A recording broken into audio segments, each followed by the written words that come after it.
I met a woman on a train. Is this a seat taken? Yes. Oh, I mean, yes. Yes, it is taken. I have a husband. I have a life, and I have things, and I have to be there.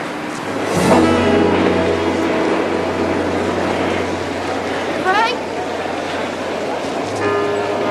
Frank? Meryl Streep and Robert De Niro, Falling in Love, Friday at 9:30 on BBC One.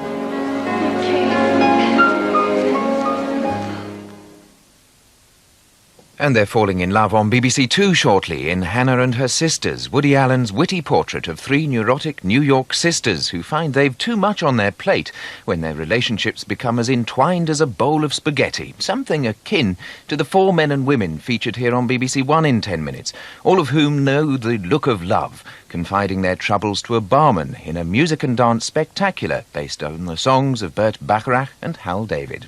And that's after the news now on BBC One with Chris Lowe. The new Romanian leadership has abolished the death penalty and cuts the working week. President Iliescu gave the news in his New Year message, and he promised free elections next April.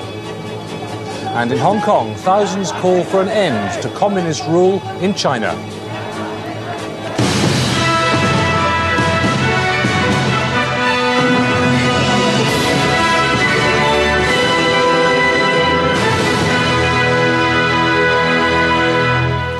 Good evening. The new leadership in Romania has abolished the death penalty and formally disbanded Ceausescu's hated security police, the Securitate.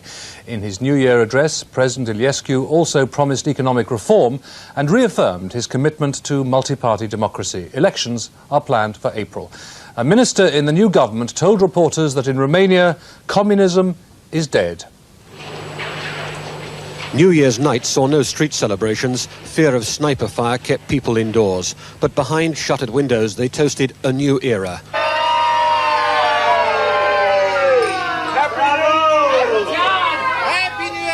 These are Bucharest's hidden middle classes, now able to bring in a new year with warmth and light and foreign visitors, something they were starved of in the past. Only now are they beginning to relax, but they're still bemused at the speed of change. Even now I can't believe it. It happened. I'm so happy about what it is that I don't know if I wish anything more than that. Whatever I wished, it already happened. In a televised New Year message, President Iliescu was promising measures to help ordinary people. For peasants, an acre of land apiece to till as their own. For townspeople, a cut in the working week from 6 to 5 days. He also announced the abolition of the death penalty and the formal disbanding of the feared Securitate. The new economic measures will be immensely popular. They are steps away from the present Stalinist system. And scrapping the death penalty is intended as an explicit signal that the execution of the Ceausescus is not a license for a wave of revenge killings. Taken together, they are tokens of intent from a government that says it wants to build a decent, democratic Romania. People gathered in their churches this new year to find that change is already affecting religion. The Catholic Church saw its first bishop in a decade. And the underground Catholic Church, the Uniats, suppressed 40 years ago, have been legalized. The pace of change is breathtaking, and it's affecting everybody and everything. Brian Hanrahan, BBC News, Bucharest. Mrs. Thatcher has sent the Soviet people a New Year message, giving their leader, Mikhail Gorbachev, special credit for the historic changes which have transformed Eastern Europe. In his New Year broadcast, President Gorbachev greeted the wave of revolutionary renewal which has swept the Eastern Bloc, but he said last year had been the hardest so far in the process of perestroika or restructuring. He warned that ethnic tensions had worsened and economic reform had been dogged by a lack of order and discipline in Soviet society. More than 10,000 people have taken part in demonstrations in Hong Kong calling for an end to communist rule in China, the colony's biggest protests for months. Organisers said the turnout was boosted by the democratic changes in Eastern Europe. This nervous colony's final countdown to the communist takeover in 1997 began in the first moments of the new decade with a pro-democracy rally. In front of Hong Kong's tame version of Parliament, there were candles to show solidarity with the successful Romanian revolution. A flame of freedom was lit using the goddess of democracy symbol destroyed by the Peking communist authorities last June. This afternoon, 10,000 marched through Hong Kong, calling for an end to what they called the Ceausescus of China. The demonstration ended outside China's de facto embassy here, the Chinese news agency. Peking regards the pro-democracy alliance as subversive and has labelled its leaders as counter-revolutionaries. In fact, they're moderate, middle-of-the-road politicians alarmed by Peking's hardline attitude to Hong Kong's democratic hopes. Today, demonstrators copied Romanians by cutting out the heart of China's communist flag. Brian Barron, BBC News, Hong Kong. The Health Secretary, Kenneth Clarke, says he's very pessimistic about achieving an early settlement of the ambulance dispute. Later this week, Mr Clarke will be writing to Health Service District managers, telling them the government is determined to stand firm against union pressure. The Christmas and New Year celebrations were seen by some as a make-or-break point in the 4-month dispute. The use of voluntary organisations and the army helped the period pass without serious incident, but it's also passed without any sign of a settlement. The management want to pay more to those people with paramedical skills, they want to have some local flexibility, and they've offered a very fair deal, which is at least 9% for every ambulanceman in the country, now backdated to April. Now, until there's some sign of the unions modifying their tune and turning away from public relations and going back to serious discussions, I remain pessimistic about the outcome of the dispute.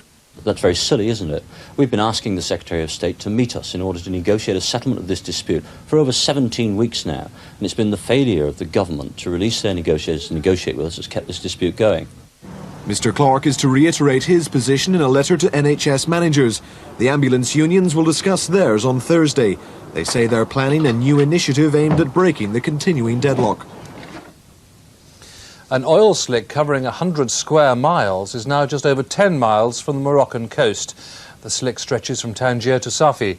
It comes from an abandoned Iranian tanker which is now being towed towards the Canary Islands. It's believed 70,000 tonnes of oil have been spilt, twice the amount lost from the Exxon Valdez off Alaska last year.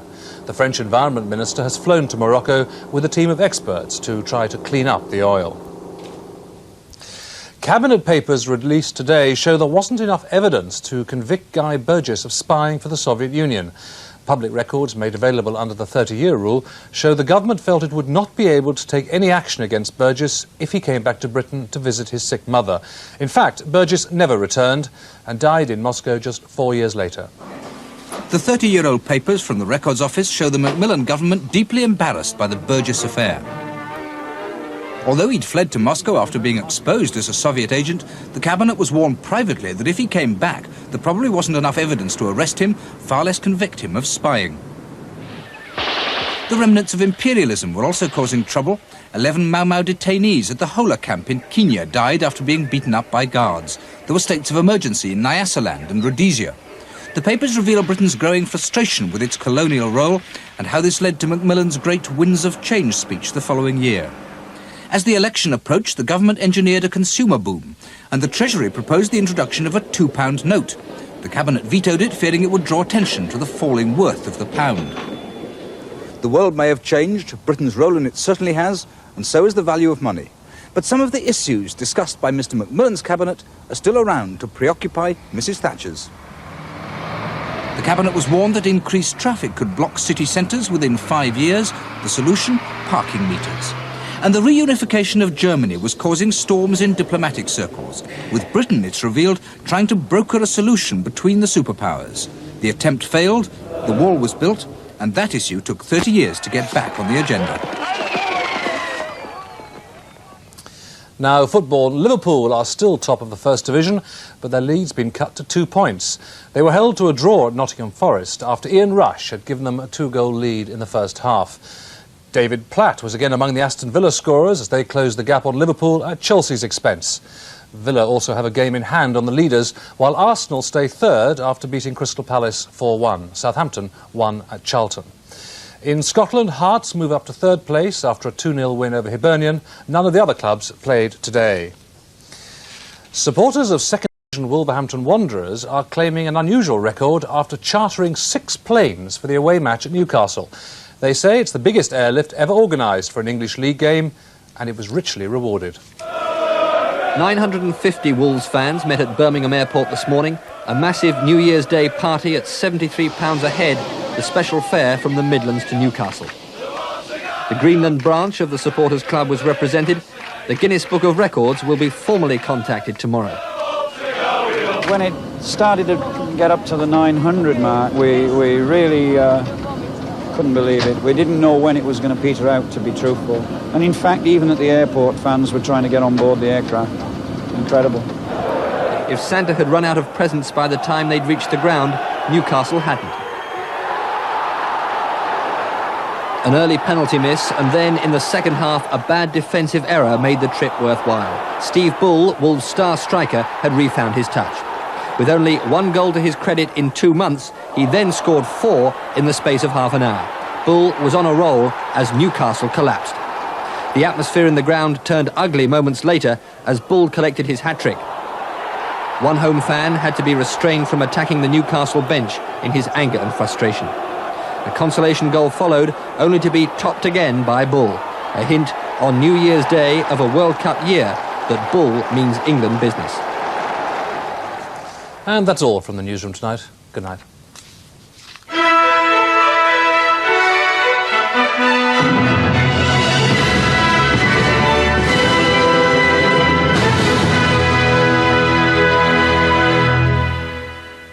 A very good evening to you. Well, it's been quite a wet day in places today. You can see on the radar pictures most of the rain was on the western side through this morning, and it has pushed its way eastwards and northwards as we've gone through the day, and some pulses of quite heavy rain mixed in it as well. The satellite picture this evening shows that we are getting some clearer weather now pushing its way in from the west, but more in the way of cloud coming in from the southwestern part of Ireland too. And it looks as though once again tomorrow these rain-bearing fronts will be coming into many western areas.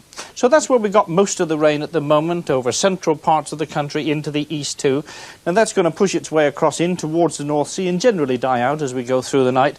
And as the clearer weather comes in, so some mist and fog patches are likely to form. At the same time, showers pushing the way across Ireland, eventually getting up into western parts of Scotland. Now, it's going to be quite a cold night. Temperatures down to 0 in as far south as the western part of the Midlands and southern parts of Wales. So a lot of cloud around to start with tomorrow. The mist and fog clearing and then brightening up from time to time on the eastern side. But in the west, a good deal of cloud and this rain pulsing its way up through the Irish Sea. Quite mild and windy in the west, still a bit cold in the east. Well, that's it. Bye-bye. Tuesday evening, set sail with Holiday 90. Then in EastEnders, Trevor seeks a little friendly advice. All right, Trev, what exactly is it you want to know about women? Well, everything, really. While in Porridge at 8 o'clock, fast-footed Fletcher is in over his head. Oh, fire drill, fall back your own soldiers, At 8:30, teams led by Ian Botham and Bill Beaumont answer questions of sport. Then at 9:30, Africa sets the stage for a star-studded cast in The Wild Geese. Live at the Roxy at 11:40, the legendary Chuck Berry is set to rock and roll. Set your sights on BBC One this Tuesday night.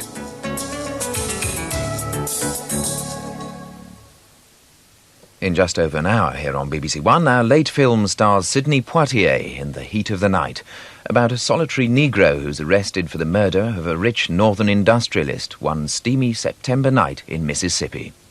Before which, we've a music and dance spectacular directed by Gillian Lynn and based on the songs of Burt Bacharach and Hal David, exploring the look of love. Hi. Glad you could come. Say, have you ever noticed how people in a bar want to tell you their life story at the drop of a hat? Take these regulars of mine, for instance. Now, they're all lovely people, but they've all got problems of the heart. Look at Eve. She's really in love. Anyone who ever loved could look at me and know that I love you. With Alec, who's really in love with Eve and out of love with Eve. and back in love with Eve. Anyone who ever dreamed could look at me and know I dream of you. But it's the age-old problem of today. Knowing I love you so. Afraid to commit. Not so Jeff. He's thrilled to commit to every girl on the block. Anyone who had a heart would take me in her arms and love me too. Well, for 5 minutes anyway. Ask Blythe. She's been one of Jeff's favorites from time to time. You couldn't really have a heart and hurt me like you hurt me and be so untrue. The trouble is, she can't forget him. Oh, and here's our young Alfred. What am I to do? He can't figure any of it out, who or how to love. He's only a beginner. What is he to do? What are they to do? Anyway, why don't you stick around? You'll see what I mean. Besides, I make a mean Virgin Mary.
Like a stranger outside the house where I was born. It seems so small now, and everything that once looked new to me now looks old and not like it used to be.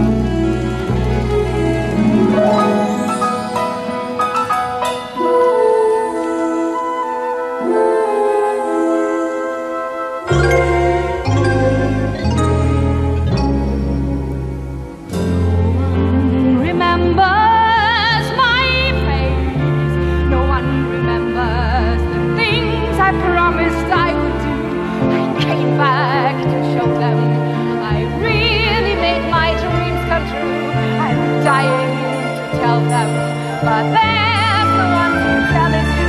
They just